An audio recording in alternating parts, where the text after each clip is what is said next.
Good morning, you lovely people. Welcome back to Little White Lane. I hope that you're all having a really good Monday and start to your week wherever you are in the world and whatever you are planning to get up to. If you're new here, make sure, if you haven't already, to smash that subscribe button, give it a rocky right hook, hit that like button as hard as you possibly can, abuse all the buttons on the channel, including the notification bell, so we let know and notified every single time we upload a new piece of Spurs or Euros content.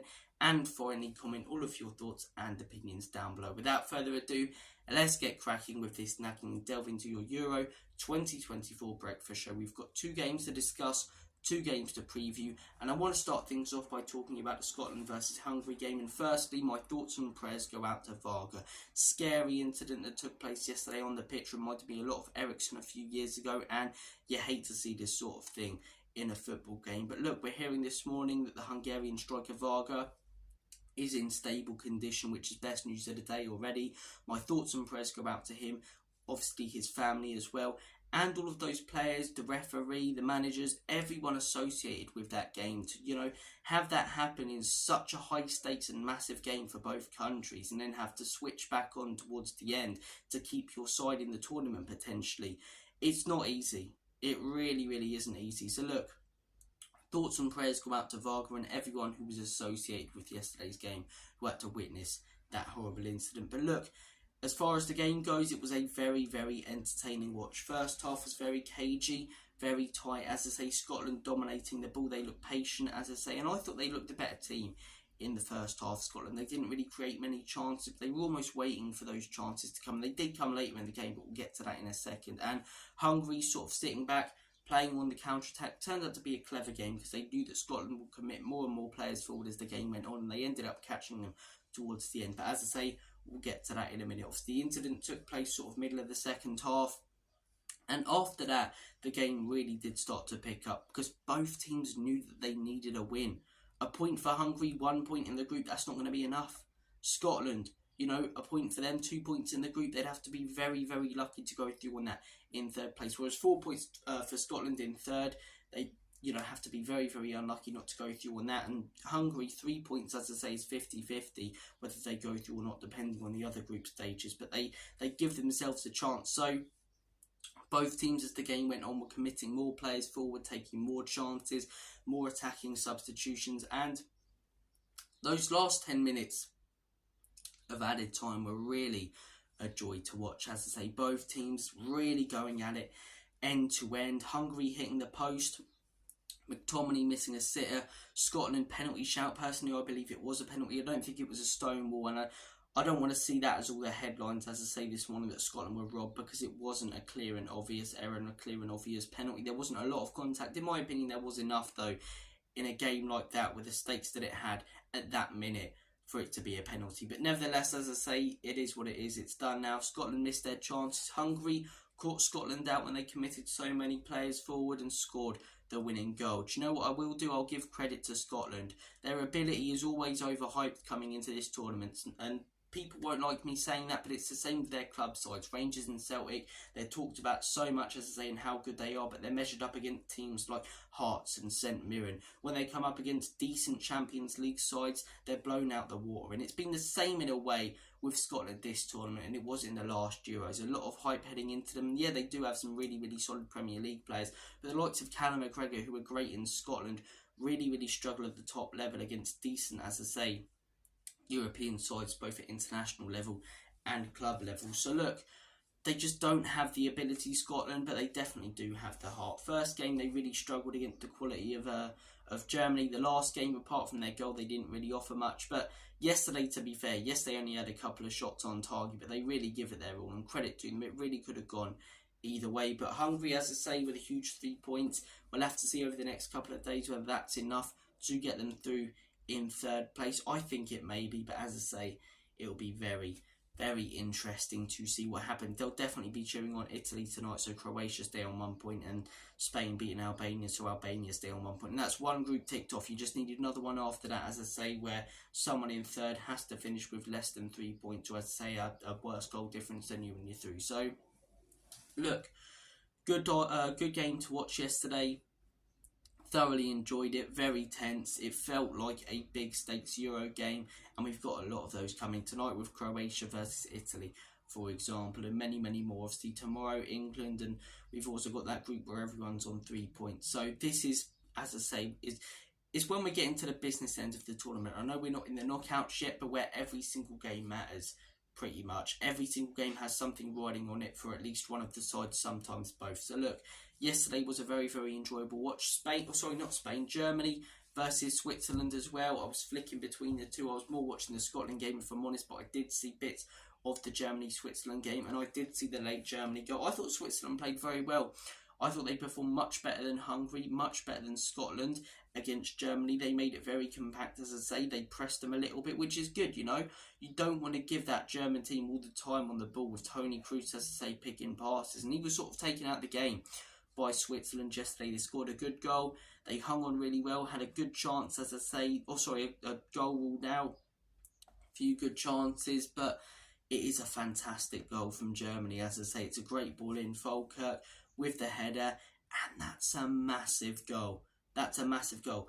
Is it only a point against Switzerland? Yes, but when you look at the bigger picture, finishing second in the group, they could have been playing someone much, much more difficult in the round of 16, whereas now they look like they're going to be coming up against second in England's group potentially. So, look, very, very interesting. As I say, watched last night the Germany game. A late equaliser there, a late winner in a Hungary game. Both games with huge high stakes, and you could feel, as I say, how big both games were. I do apologise if I come across disorientated. I am bloody boiling. It's hot here in the UK. I know I complain about the weather when it's cold, but Jesus, man, I'm sweating my bollocks off. But nevertheless, I'm riddled with hay fever as well, but you don't want to hear about how I'm riddled with hay fever and, as I say, sweating my balls off. You want to hear about discussion for the Euros, and we're going to have more of that in today's video because there's two games taking place tonight. Spain versus Albania.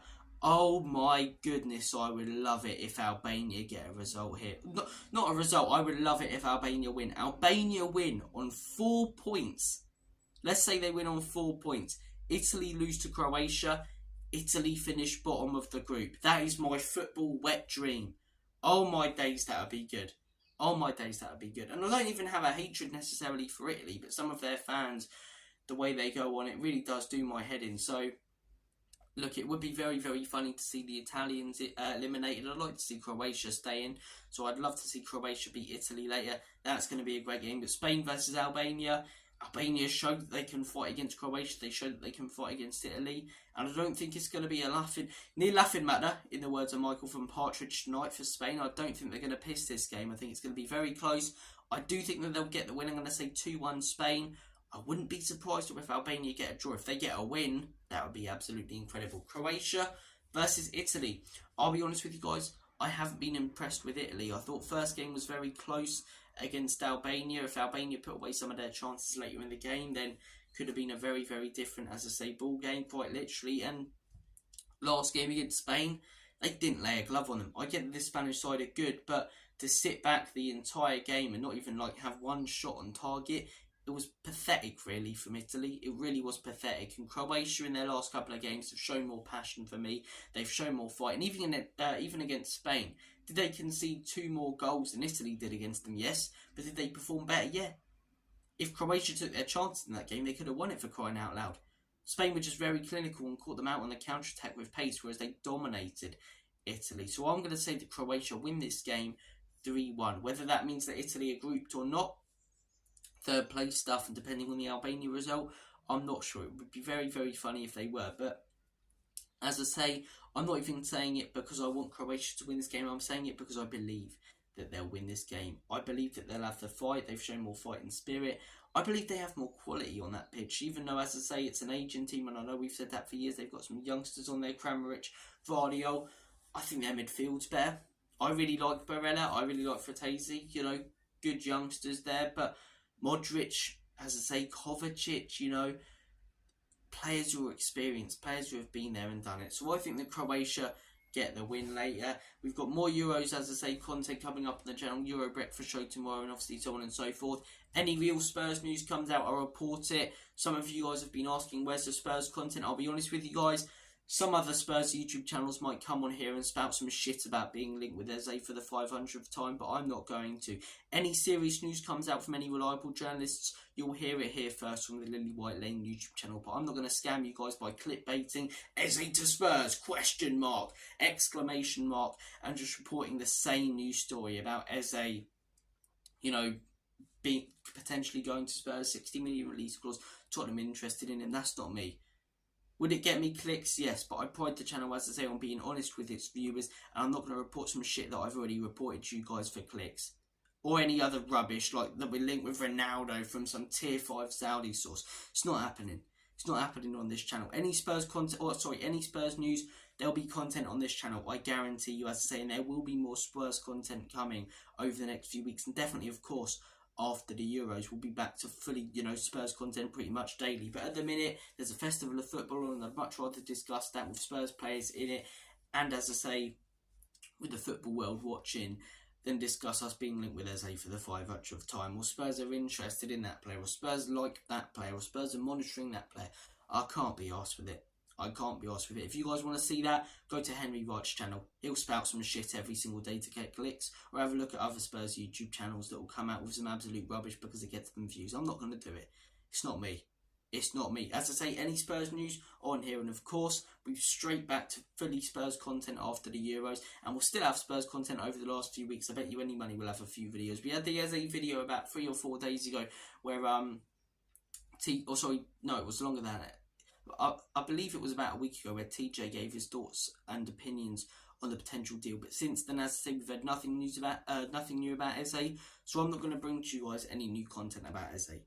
Same with anyone else. So, look, guys, thank you for watching this video. You're absolutely brilliant. I truly, truly appreciate all your fantastic support in the comments. I always see you. I'll always reply to all the comments. We'll have a great discussion down there. So, look, guys, take care of yourselves. Smash that like button, smash that subscribe button, comment your thoughts. I'm going to take a cold shower because I'm bloody boiling. All the best, and as always, come on you Spurs, in big country trust, Enoch can leave you out.